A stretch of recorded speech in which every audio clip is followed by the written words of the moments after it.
אז רגע, אבל לפני שאנחנו נפרדים, ואחרי שאמרנו מה אנחנו חושבים, או ניסינו ככה לאתגר את עצמנו, בואו ניתן הימורים.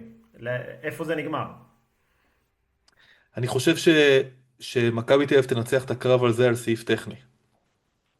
היא תנצח תסביר. את הקרב הזה על העיקרון של עודד קטש, לא לנהל משא ומתן קונקרטי כרגע עם עופר ינאי, שזה מה שאנחנו מדווחים. אני חושב שאם היינו מגיעים לקיץ, ועל הסיכוי. אני מבין גם את החשש של קטש שאומר, אוקיי, נגיד שאני רוצה ללכת להפועל תל אביב, אבל אני רוצה ללכת אליה רק בקיץ, אז אני בינתיים עוזב את מכבי תל אביב, מכבי תל אביב אולי תתקדם לאיזשהו מקום אחר, אני אגיע לזה, פתאום איטודיס, לא יודע מה, ייקח אליפות, או לא יודע מה, ישאירו אותו, בינתיים יפטרו אותו ויחתימו מאמן אחר שנה וחצי, ואני אשאר בלי זה ובלי זה.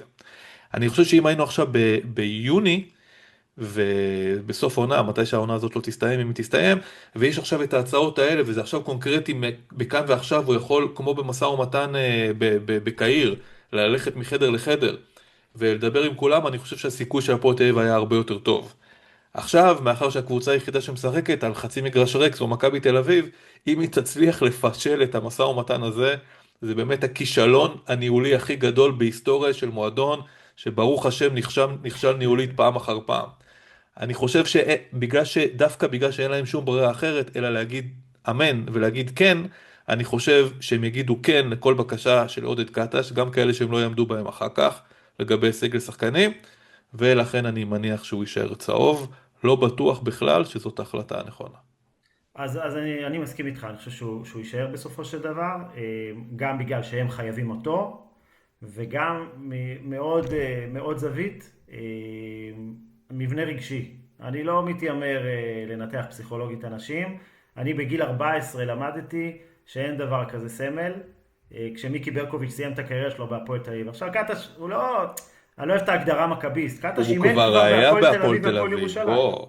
בדיוק, אז אני אומר, זה לא יושב על הקטע הזה, אבל כל הסיטואציה שנוצרה בשנה האחרונה, ואני אומר בשנה האחרונה כי אמנם מאז שמכבי חזרה להיכל, ומאז הלילה ההוא שהאוהדים מנעו את הפיטורים שלו, זה נהיה בווליום מאוד גבוה. אני חושב שהקליק הזה של המפרקת שנשברה היה בשחרור של וויניאן גבריאל, יותר משנה אפילו, שבו האוהדים הבינו, הוא הטוב והם הרעים. ומאז הם הולכים איתו באש ובמים, והוא מקבל עידוד כמעט כמו שהוא קיבל בימים שלו כשחקן, והוא קיבל עידוד כשחקן ביד אליהו.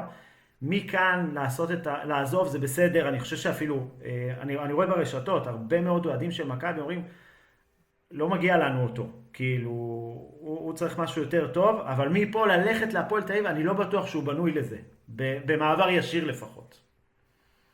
באמת, אני לא מרגיש שזה, אני חושב שהוא באמת, בסטטוס הקדוש שבו הוא נמצא כרגע, אם הוא הולך להפועל תל אביב, לא יבואו בטענות אליו, יבואו בטענות למכבי תל אביב. להפך, בטוח, בטוח. זה רק יגדיל אותו, ואם הוא ירצה אחר כך לחזור בחזרה, יהיה את אותו לחץ כדי להחזיר אותו בחזרה, בהנחה שהוא ניצח משחקים בהפועל תל אביב, כי אחרת אתה יודע, עם כל הכבוד, אתה בסוף מאמן, ואתה נשפט לחומרה תמיד.